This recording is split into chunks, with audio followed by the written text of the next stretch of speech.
अस्सलाम वालेकुम। So last video में हमने इसका आईलिड का स्ट्रक्चर किया था। अब हम कलेजियन से स्टार्ट करते हैं।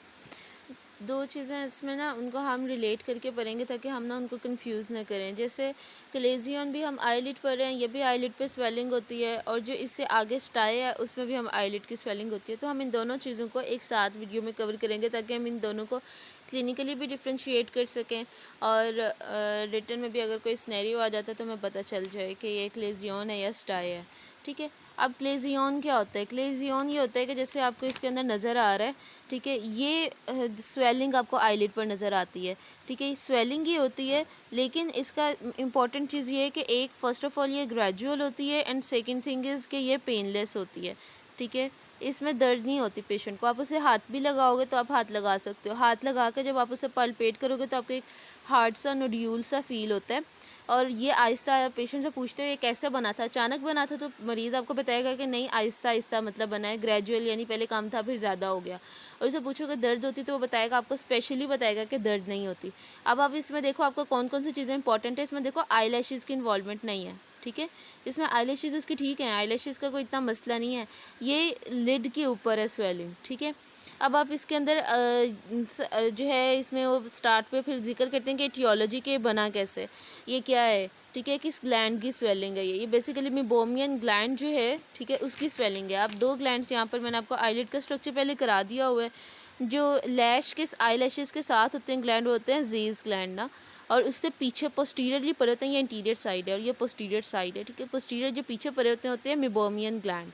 ठीक है, आईलिड की पिछली साइड पे ये मेबोमियन ग्लैंड जो हैं ये क्या करते हैं, इनका काम भी वही होता है टीयर्स वगैरह बनाना।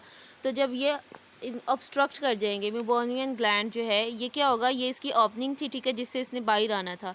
अब ये इस ओपनिंग पे क्या होगा, ये ओपनिंग बंद हो गई किसी वजह से ना। अब उस ओपनिंग के बंद होने की वजह से पीछे जो है वो सारी चीज़ें जमा होती रहेंगी। ठीक है, इसके अंदर लिपिड सिक्रीशन जो है वो आहिस्ता आहिस्ता जमा होती रहेगी, लिपिड भी जमा होता रहेगा। ठीक है, और इसके बाद क्या होगा कि पहले लिपिड यहाँ पर जमा होगा, ठीक है, फिर उसके बाद जो है यहाँ पर क्या आ जाएंगे, इन्फ्लामेटरी सेल्स जो है ना, न्यूट्रोफिल, लिम्फोसाइट वगैरह, ठीक है, वो यहाँ पर आना शुरू हो जाएंगे। जब वो भी आना शुरू हो जाएंगे कि ये पूरा जो है वो मिलके क्या बना देगा, एक स्वेलिंग बना देगी। ठीक है, इन्फ्लामेटरी सेल्स में क्या क्या आ सकते हैं, प्लाज्मा सेल आएंगे, न्यूट्रोफिल आएंगे, ठीक है, ये सारे लिम्फोसाइट्स आ जाएंगे। ठीक है, ये सारे सेल जब यहाँ पर आएंगे तो ये सारे मिलकर एक चीज़ जो है ना वो जमा हो सकती है।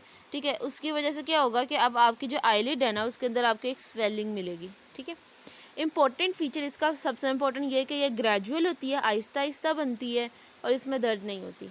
ठीक है, अब उसके अंदर आप जो है वो इसको देखते हो ना, तो इसमें आप इसको जब पालपेट करते हो, मैंने आपको बताया कि एक सख्त सा आपको नोड्यूल सा फील होगा। अब आप इसकी आईलिड को ना इवर्ट करते हो, यानी अंदर से देखते हो कि कैसी है। जैसे ये ना लोअर आईलिड इवर्ट की हो ना, आप अपर आईलिड को इवर्ट करते हो, जहाँ पे भी बना हुआ है ना, तो आपको ना वहाँ पे मतलब जो आईलिड को इवर्ट करते हो आपको रेड ब्लू सा एरिया मतलब वो नीचे से नज़र आता है। ये पता चलता है कि यहाँ पर मतलब कोई इन्फ्लामेटरी रिएक्शन चल रहा है। ठीक है, और इसके अलावा जो है इसका मसला क्या होता है, ठीक है, स्वेलिंग बन गया, एक तो ये कॉस्मेटिकली अच्छा नहीं लग रहा, लेकिन ये तो चलो बाद की चीज़ है। उससे इम्पोर्टेंट चीज़ ये है जो ज़्यादा ट्रीटमेंट के लिए जिसमें आप जाते हो, ये कि एक बोझ सा आपकी आईलिड के ऊपर पड़ गया है, एक वेट सा आ गया है, उसकी वजह से ना टॉसिस, मैकेनिकल टॉसिस हो जाएगी, यानी कि आपकी आंख ना पूरी खुल नहीं पाएगी। क्यों? क्योंकि ऊपर एक इतना बड़ा वेट पड़ा हुआ है, तो वह आंख आपकी पूरी खुल नहीं पाएगी। तो मैकेनिकल टॉसिस की वजह से जो है ना आपको वीएन में प्रॉब्लम आएगा।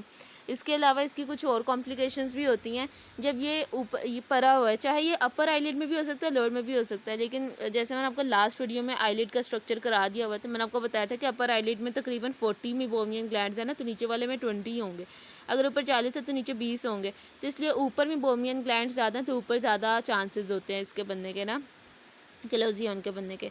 इसकी कॉम्प्लिकेशंस ये होती हैं कि एक तो मतलब अगर वो बंदा अपनी आंख जो है वो खोल नहीं पा रहा तो क्या होगा, टॉसिस हो जाएगा, जिसे हम बोलते हैं मैकेनिकल टॉसिस, उसकी वजह से वो देख नहीं पाएगा।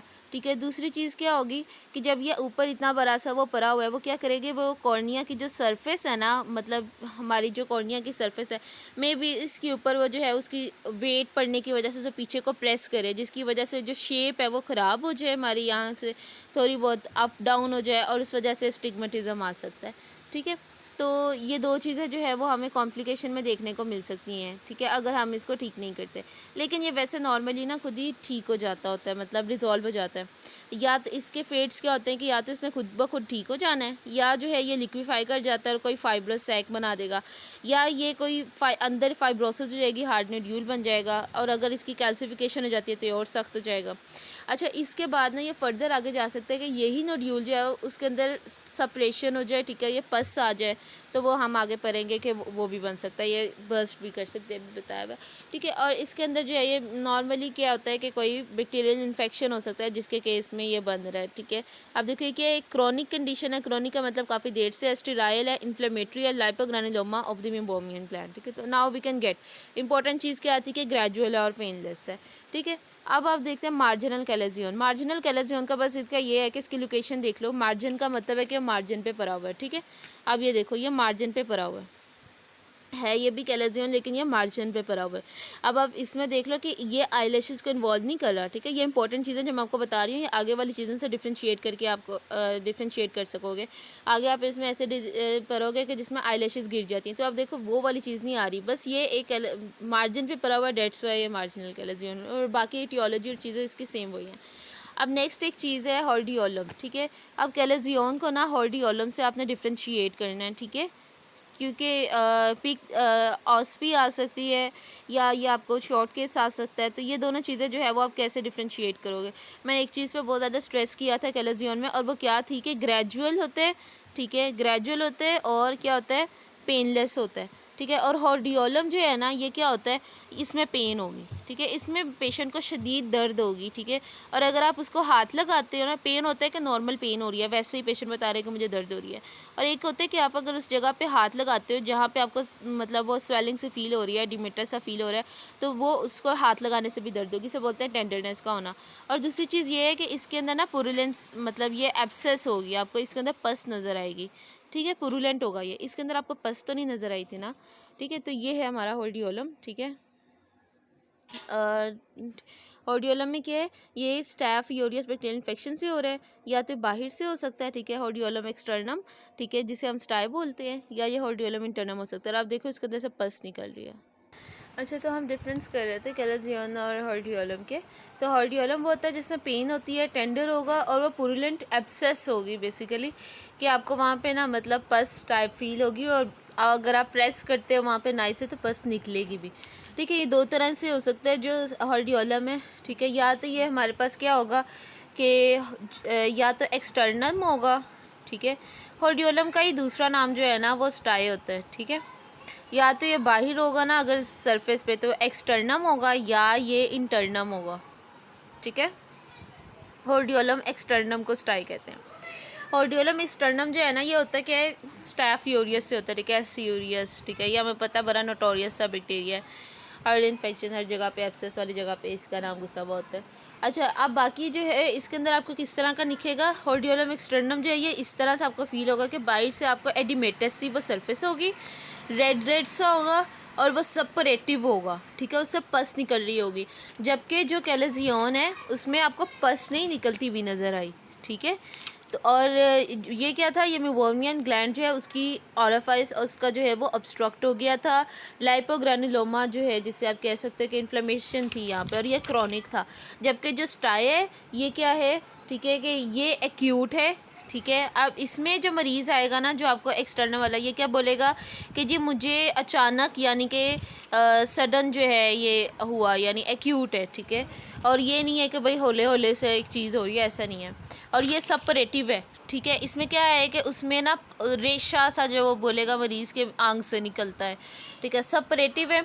और इसमें जो है एक चीज़ होगी कि जब वो रेशा निकलता है ना, तो आँख के अंदर निकलता है ना जो, तो आँख आपस में चिपक जाती हैं, आईलैशेस आपस में चिपक जाएंगी। जैसे ये यहाँ पर निकल रहा है ना, तो इसकी वजह से आपस में चिपक जाएंगी। एक ये मरीज़ जो है ना वो आपको बताएगा कि जी आँख खोलता हूँ तो चिपकी हुई होती है, ठीक है। अब उसके बाद जो है आपके जो आईलिड के जो मार्जिन हैं ये आपको बड़े रेड मिलेंगे, एडिमेटस से मिलेंगे, डीमा हुआ आपको नज़र आ रहा है, ठीक है। और ये एक जो है वो जगह पे आपको मिल सकता है, एक से ज़्यादा जगह पे आपका ऐसे मतलब ग्लैंड्स का वो मिल सकता है। इसमें हम जो है वो इसकी कॉम्प्लिकेशन क्या है अगर आप इसको ट्रीट नहीं करते, ठीक है। तो अगर इसको ट्रीट नहीं किया जाता, क्योंकि ये सपरेटिव है ना, जो हमारे पास होडियोलम एक्सटर्नम है, ठीक है, अगर हम इसकी बात करें सपरेटिव है ना, तो सपरेटिव होने की वजह से इसमें क्या होगा कि आहिस्ता आहिस्ता जो है ना ये डेवलप कर सकता है ये सेलुलाइटिस की तरफ, ठीक है। और ये आपको पता है कि ये बड़ी ख़तरनाक चीज़ है, ठीक है। ऑर्बिटल सेलुलाइटिस हो सकता है या प्रीसेप्टल, ठीक है, दोनों तरह का इसमें देखने को मिल सकता है कि फ्रंट से हो या बैक साइड का।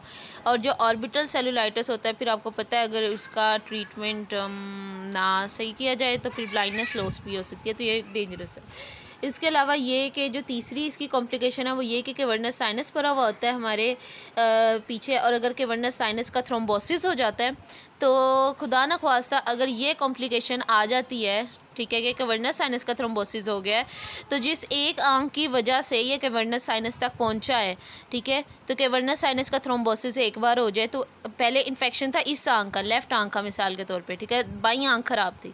अब अगर वो उसको ट्रीट नहीं किया, वो कॉम्प्लिकेट कर गया, कैवर्नस साइनस थ्रोम्बोसिस बन गया, तो अब इसमें जो इसकी राइट आया ना उस वो भी इन्वॉल्व हो जाएगी, ठीक है। और ये बड़ा मतलब मसला बन जाएगा इसमें कि दोनों ही आंखें इसमें गई। तो ये जो है वो हमारे पास जो है ये कॉम्प्लिकेशन है, मतलब हर एक बंदा कॉम्प्लिकेशन की तरफ थोड़ी जाता है, तो इसका ट्रीटमेंट डेफिनेटली होता है, जो इसका ट्रीट कर लेता है वो नहीं जाता। एनाल्जेसिक, इसके पेन को ट्रीट करने के लिए एनाल्जेसिक दे दो, ठीक है, आपको पता है। इन्फेक्शन क्योंकि हमने कहा था सीरियस ही हुआ है तो एंटीबायोटिक दे दो, ठीक है, टॉपिकल एंटीबायोटिक दे दो। इसके अलावा वार्म कंप्रेशन अप्लाई करो, ठीक है। और पस जो है वो उसको निकालने के लिए आपको यहाँ पे मतलब पस निकाल सकते हो अंदर से कोई नाइफ़ लगा कर या किसी चीज़ से उसको प्रेस करके, ठीक है। और इसके अगर ये किसी और वजह से जैसे ब्लेफराइटिस है यानी आईलिड का इन्फेक्शन है, तो उसको पहले ट्रीट किया जाए, ठीक है। तो ये चीज़ें होती हैं कुछ जिसकी वजह से आपने उसको करना होता है। और बाकी जो हमारे पास कैलेजियन है उसका भी ट्रीटमेंट यही था कि आप जो है वो ये सारी चीज़ें जो है उसमें क्योंकि पेन नहीं होता तो इसमें एनाल्जेसिक देने की ज़रूरत नहीं है। एनाल्जेसिक पेन रिलीफ करता है ना, तो इसमें एनाल्जेसिक देने की ज़रूरत नहीं। बाकी हम वार्म कंप्रेशन वगैरह अप्लाई करते हैं, स्टेरॉइड देते हैं क्योंकि ये इन्फ्लेमेटरी कंडीशन थी। और मेडिकली भी हम जो है वो कुछ कॉर्टिकोस्टेरॉइड इंजेक्शन दे सकते हैं उसकी डायरेक्ट आँख में। और कुछ सर्जिकल प्रोसीजर्स हम तब परफॉर्म करेंगे जब हमारे पास कंजर्वेटिव ट्रीटमेंट सही नहीं जा रहा, ठीक है। अब ये हो गया हमारे पास होडियोलम एक्सटर्नम, ठीक है, जिसमें हमारे पास क्या हुआ था कि एक्यूट सेपरेटिव इन्फेक्शन था ऑफ लैश फॉलिकल, ठीक है, and associated glands of Zeis and Moll. मैंने आपको ये स्ट्रक्चर पहले करवा दिया हुआ है, जो जीज एंड ग्लैंड मॉल के जो ग्लैंड है ये कहाँ पे होते हैं, ये लैश आई लैश विद जीज ग्लैंड, ठीक है, ये आई लैश के पास यहाँ पे पड़े हुए होते हैं। और मैंने आपको बताया था मेबोमियन ग्लैंड पीछे पड़ा हुआ होता है, ठीक है। तो ये वाला है, ठीक है। और जो हमारे पास कैलेजियन है उसमें क्या हुआ था, उसमें ऑब्स्ट्रक्शन हुई थी मेबोमियन ग्लैंड की ओरिफाइस की।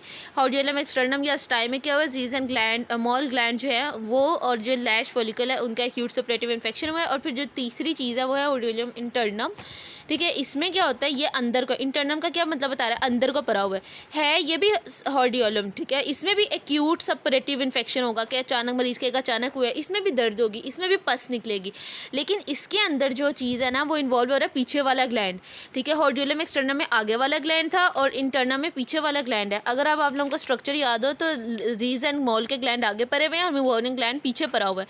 तो इसका मतलब जो पीछे जो हो रही है ना वो इसमें होडियोलम इंटरनम में कौन सा ग्लैंड इन्वॉल्व है, Meibomian gland, acute suppurative infection of Meibomian gland, ठीक है। इसमें पस भी निकलेगी, इसमें पेन भी होगी, ये सेपरेटिव भी होगा। और इसमें ये देखो सामने से तो आपको कुछ नज़र नहीं आ रहा है, ये आईलैशेस की इन्वॉल्वमेंट नहीं है, मेबोमियन ग्लैंड है इसके अंदर पीछे वाला, ठीक है। और रेड एडिमेटस सरफेस भी मिलेगी इसमें आपको, होता है ये भी ऐसे यूरिन इन्फेक्शन से या पस बाहर निकल रही होगी जब आप इसको प्रेस करोगे, और टेंडर ये भी होगा, ठीक है।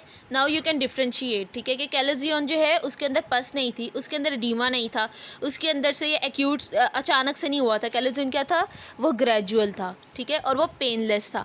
अब इसको ट्रीट करना है तो इसके लिए भी आप क्या दोगे, एनाल्जेसिक दोगे, पेन कम हो जाए एंटीबायोटिक दोगे, ठीक है, और वार्म कंप्रेसर जो है वो अप्लाई करोगे और पस जो है वो इसको बाहर निकालोगे। ज़रा अपनी आंख जो है उसको साफ़ सुथरा रखोगे, ठीक है, उसकी हाइजीन का थोड़ा ख्याल वगैरह रखना है, ठीक है। और डीडी क्या हो सकते हैं कि आपको देखने में ये लगेगा कि देखने में हो सकता है आप इसको कंफ्यूज कर दो कि होडियोलम एक्सटर्नम है, ठीक है, कि दोनों की कुछ चीज़ें सेम है। तो आप एक चीज़ होती है हिस्ट्री लेके आप कहाँ तक पहुँचे हो, तो हिस्ट्री लेके आप होडियोलम एक्सटर्नम भी तक और नोड्यूलर फेसाइटिस या प्रीसेप्टल सेलुलाइटिस, ये तीन चीज़ें जो हैं वो उनके डीडी में आ सकती हैं, ठीक है।